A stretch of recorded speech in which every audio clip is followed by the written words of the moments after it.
नाभिक इस अक्ष में पहुंचेंगी तो ये होगा F1 और ये होगा F2। तो ये पूरा कितना था यहाँ से यहाँ तक B, तो इसका निशान कितना हो जाएगा 0, B। क्लियर है? ये C था तो ये 0, C रहेगा, ये A, 0 रहेगा। इस बार आपकी जो दीर्घ अक्ष है वो कौन सी अक्ष है? y अक्ष। और दीर्घ अक्ष की लंबाई वैसे तो पूरी y अक्ष दीर्घ अक्ष मानी जाएगी, लेकिन जो हमारा इलिप्स है दीर्घवृत्त जहां तक जाएगा वही उसकी दीर्घ अक्ष की लंबाई कही जाएगी। तो दीर्घ अक्ष की लंबाई, दीर्घ अक्ष की जो लंबाई आएगी आपके पास वो ये b है, ये b है, पूरी कितनी होगी? तो लघु अक्ष की कितनी हो जाएगी? 2a। समीकरण क्या होगा इसका? ठीक है, इसका भी जो समीकरण होगा वो यही होगा, x² बटे a² प्लस y² बटे b² बराबर 1।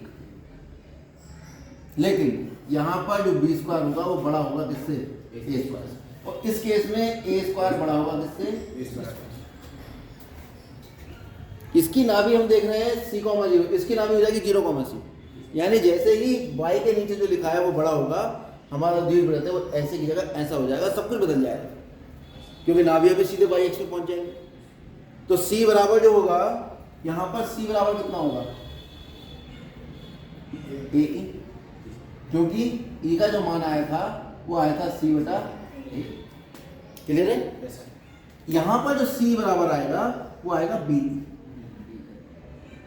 क्योंकि यहाँ पर जो e का मान होगा वो होगा c बटा b, क्योंकि फोकस यहाँ पहुंच गया। ठीक है, इसेंट्रिसिटी फिर आपकी y अक्ष से निर्धारित होगी, क्योंकि इसेंट्रिसिटी हमेशा दीर्घ अक्ष से निर्धारित होगी। क्लियर है? जो c है नाभि की दूरी, उसको दीर्घ अक्ष की लंबाई से भाग किया जाता है। तो जब हमारा जो फोकस है वो y अक्ष पे आ गया तो फोकस भी तो फिर 0, c हो जाएगा। ये बात का आपको विशेष ध्यान रखना है। यहां पर जो गड़बड़ बच्चे करते हैं वो कहते हैं नाभि लंब की लंबाई। क्या होती है नाभि लंब की लंबाई? भाई आपने पढ़ा है 2b² बटा a, लेकिन जो नाभि लंब की लंबाई हमने निकाली थी वो हमने किसके लिए निकाली थी? इसके लिए जो नाभि लंब आया था वो आया था 2b² बटे a। इसको अगर मैं ऐसे कहूं 2 गुणा अर्ध लघु अक्ष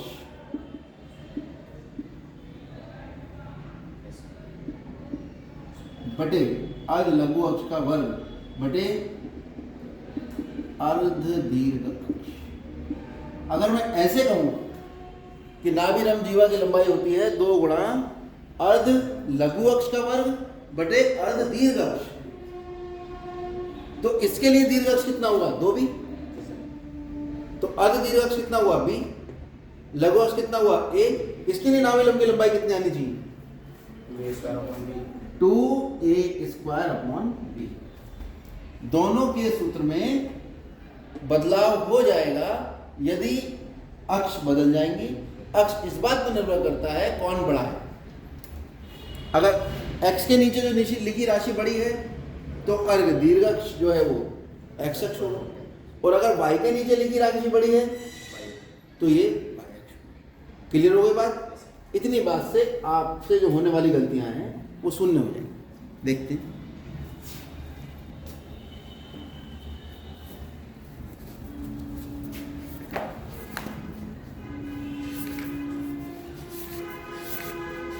देखिए, सबसे पहले देखते हैं सवाल प्रश्नावली 11.3 दी है। नई किताब में कितनी है?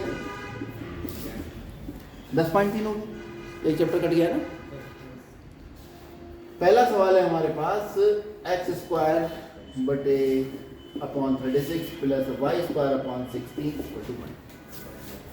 तो सबसे पहला काम हमें जो भी सवाल दिया होगा दीर्घवृत्त का, उसकी तुलना हम दीर्घवृत्त के समीकरण से करेंगे। क्या है दीर्घवृत्त का समीकरण? x² upon a² plus y² upon b² बराबर 1 से क्या करने पर तुलना। तुलना करते ही a² का मान कितना आ गया? 36। b² का मान कितना आ गया? यहाँ से a का मान कितना आ गया? 6 और b का मान कितना आ गया? साफ साफ दिखाई दे रहा है ए बड़ा है किससे, बी से। तो दीर्घ अक्ष कौन सी अक्ष होगी, दीर्घ अक्ष एक्स अक्ष के अनुदिश होगी।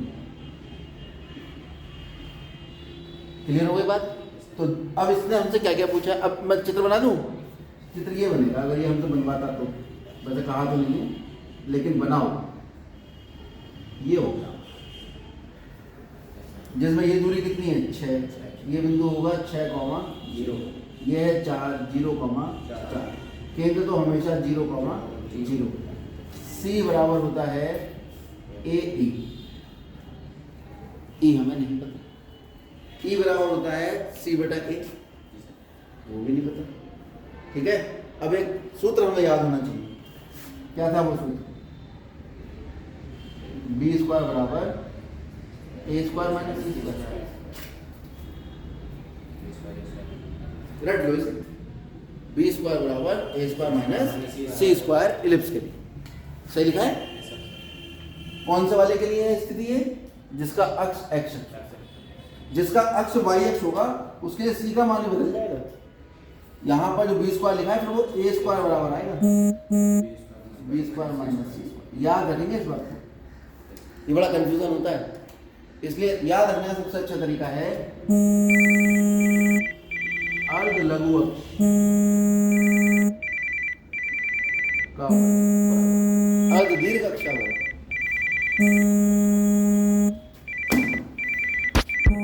अर्ध लघु अक्ष बराबर अर्ध दीर्घ अक्ष का वर्ग माइनस, ठीक है। और सी का जो मान आता है वो हमेशा आता है अर्ध दीर्घ अक्ष गुणा ई, ठीक है। जो सी का मान आएगा वो हमेशा, ये नोट में लिख लो, सी का जो मान आएगा अर्ध दीर्घ अक्ष गुणा, तो सी बराबर ए ही होगा अगर एक्स अक्ष दीर्घ अक्ष है, और सी बराबर बी ई होगा अगर वाई, यहाँ लिख भी दिया, ठीक है। यहाँ सी बराबर ए, ये बहुत ही महत्वपूर्ण चीज़ें हैं, क्योंकि दीर्घवृत्त में मैं आपको बता रहा हूँ पहले से ही, जिस स्थिति का आप एग्जाम में सामना करोगे सवाल बहुत ही आसान होता है, बच्चा इसकी तैयारी भी नहीं करता, बोले इसमें रखा क्या है, और दिक्कत वहीं पे जाके आती है जहाँ पे ये सब चीज़ें आपके सामने चल रही हैं। अब ये सब चीज़ें हमारे सामने आ गई, हम निकालेंगे बी स्क्वायर का, ई का मान निकालेंगे हम।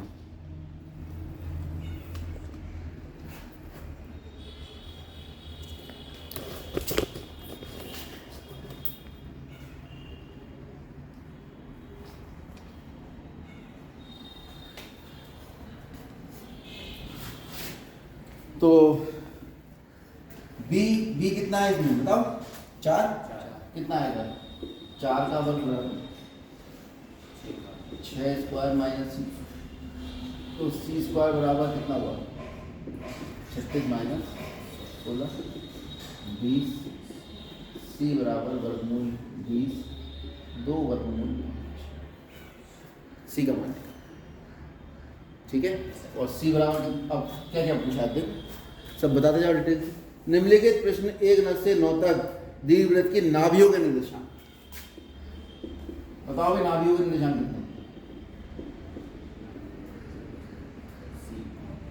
नाभियों के निर्देशांक होते हैं plus minus C comma 0 comma सी होते अगर बी ज्यादा होता है इससे, तो कितना आ गया अभी नाभियों के निर्देशांक, प्लस माइनस 2 वर्गमूल 5 कॉमा, फिर क्या कहा उसने, शीर्षों,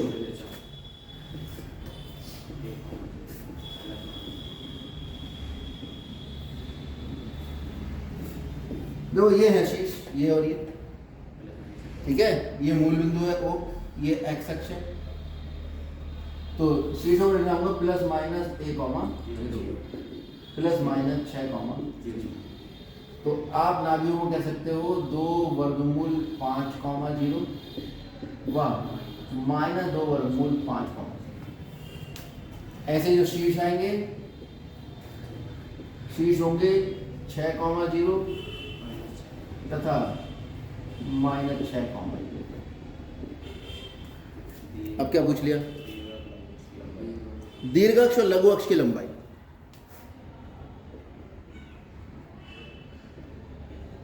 दीर्घ अक्ष की लंबाई क्या आएगी? दीर्घ अक्ष की लंबाई, दीर्घ अक्ष तो एक्स अक्ष है, तो ए इधर और ए इधर, ये ए होता है दूरी और ये भी ए होती है, तो कितनी हो गई? 2a, तो यानी 2 गुणा ए का मान कितना? 6, कितना आ गया? फिर किसकी पूछी? लघु।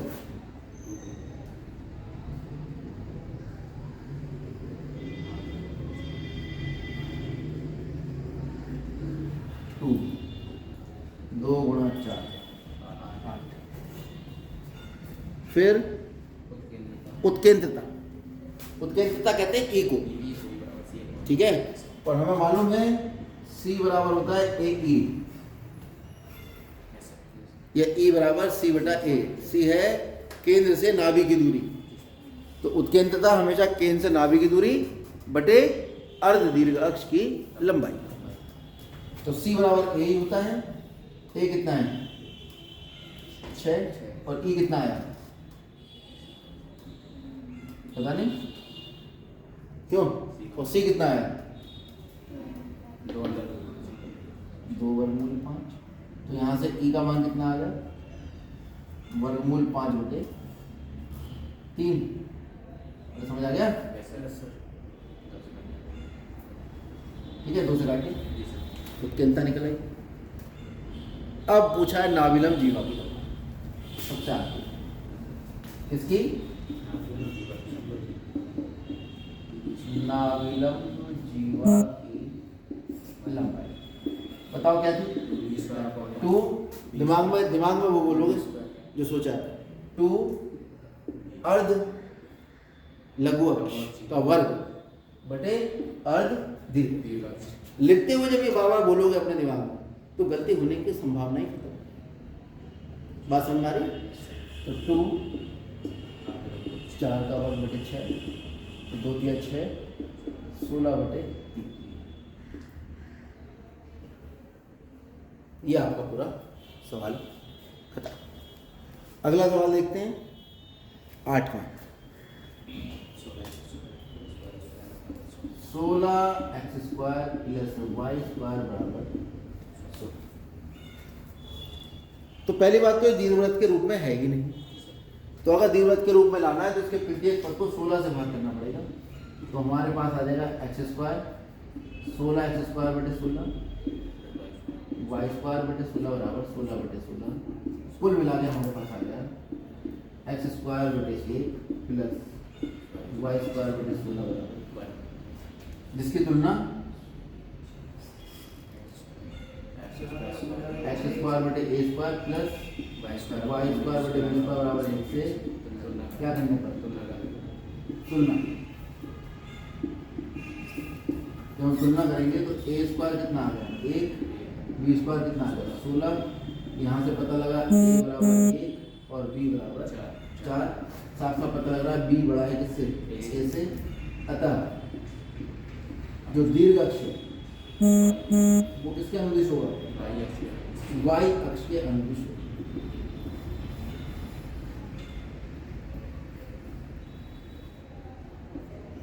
यानी कौन से केस में पहुंच गए हम? इस वाले। इस केस में सब कुछ बदला हुआ है, ठीक है। ये C जो है वो दूरी होती है मूल बिंदु से फोकस तक की, हमेशा फिक्स होती है। तो पहली बात तो दीर्घ अक्ष पता लग गया। तो सबसे पहले ये लंबाई निकालो, सबसे पहले निकालेंगे दीर्घ अक्ष की लंबाई कितनी होनी चाहिए? दीर्घ अक्ष की लंबाई होनी चाहिए 2b, यानी 2 गुणा 4 यानी लघु अक्ष की लंबाई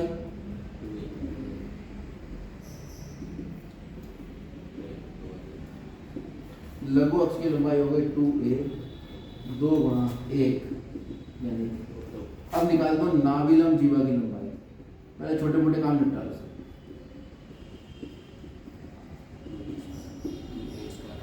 क्या होता है नाभिलंब जीवा की लंबाई? 2 गुणा अर्ध लघु अक्ष, और इस बार लघु अक्ष कौन सी अक्ष हो गई?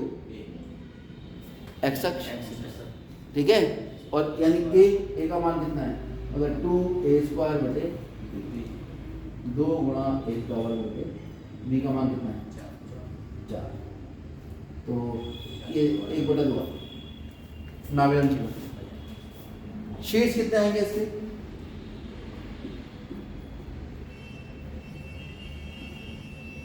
तो शीट्स तो इसके y एक्स पे स्थित हो जाएंगे। अब जीवाना केस बन गया ना, तो शीट्स कितने हो गए 0, प्लस माइनस b, यानी 0, प्लस माइनस 4। कोई समस्या यहाँ तक, ठीक है। अब देखते हैं आगे, उतार लिया क्या, उतार लो।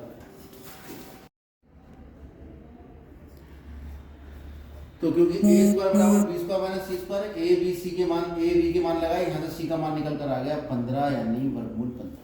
फिर हम निकालेंगे इसेंट्रिसिटी जो होती है c/b। इसेंट्रिसिटी हुई मूल बिंदु से या केंद्र से नाभि तक की दूरी बटे अर्ध दीर्घ अक्ष। तो यहाँ से c = 15/p = कितना है, ठीक है, यही लिखकर छोड़। तो हमें क्या क्या पता लग गया, ये नाभि पता लग गया, अभी नाभि का नहीं, नाभि के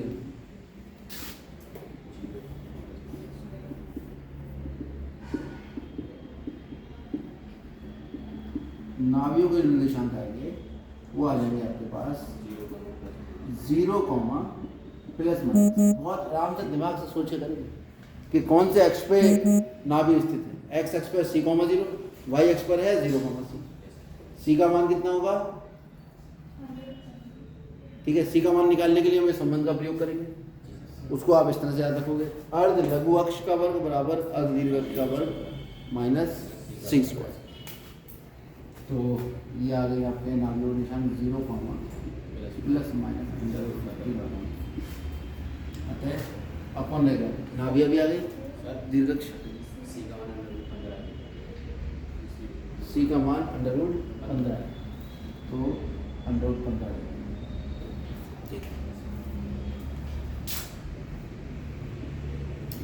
तो नाभि आ गए आपके पास 0, प्लस √15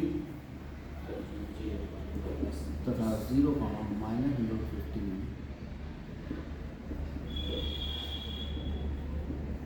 नाभि शीर्ष पहले आ चुके हैं, लघु अक्ष की लंबाई आ गई, दीर्घ अक्ष की लंबाई आ गई, नाभिलम जीवा की लंबाई आ गई, सब खत्म, ठीक है।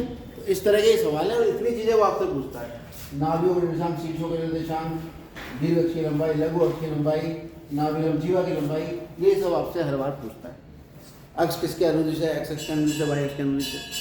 एक्स के नीचे वाला बड़ा है तो एक्स अक्ष के अनुदिश, वाई के नीचे बड़ा है तो वाई अक्ष के अनुदिश। आप एक चार्ट बना सकते हो घर पे, मैं हल्का सा हिंट दे रहा हूँ, एक चार्ट बना सकते हो, x² बटे a² प्लस y² बटे b² बराबर 1, यहाँ a बड़ा है b से, यहाँ लिख दो। नाभि इसकी होगी c, 0। एक एग्जाम्पल के तौर पर बता रहा हूँ, शीर्ष इसके होंगे a, 0, ठीक है। ऐसे ही अगर x² बटे a² प्लस y² बटे b² बराबर 1, जहाँ b बड़ा है a से, तो नाभि हो जाएगी 0, c, और शीर्ष हो जाएगा 0, b, ठीक है। ये आएगा आपका अर्ध लघु अक्ष b² बराबर a² माइनस c²। इस स्थिति में आएगा a² बराबर b² माइनस c²। अब आपको दिमाग में सेट करना है कैसे इसको याद करो। हमने तो ऐसे याद करा, अर्ध लघु अक्ष अर्ध दीर्घ अक्ष 2 गुणा अर्ध लघु अक्ष की लंबाई का वर्ग बटे दीर्घ अक्ष की लंबाई, नाभिलम जीवा की लंबाई। इस तरह से आप जब करोगे तो इसमें आपको समय देना पड़ेगा। आप सोचो कि हम बहुत इंटेलिजेंट हैं और हम फटाफट जरा सा देख के हमने याद कर लिया, घंटे 2 घंटे 3 घंटे दोगे, बार बार याद करोगे, लिखोगे, तब जाके जीवन भर के लिए स्थायी बनेगा, ठीक है। और समय नहीं दिया तो ये फिर तुम सोचोगे एग्जाम में याद कर लेंगे, एग्जाम में कुछ याद नहीं होता है। एग्जाम में लास्ट में क्या होता है, चलो जितना याद हो रहा है ठीक है, एग्जाम के लिए पढ़ के चले जाते, देखा जाएगा।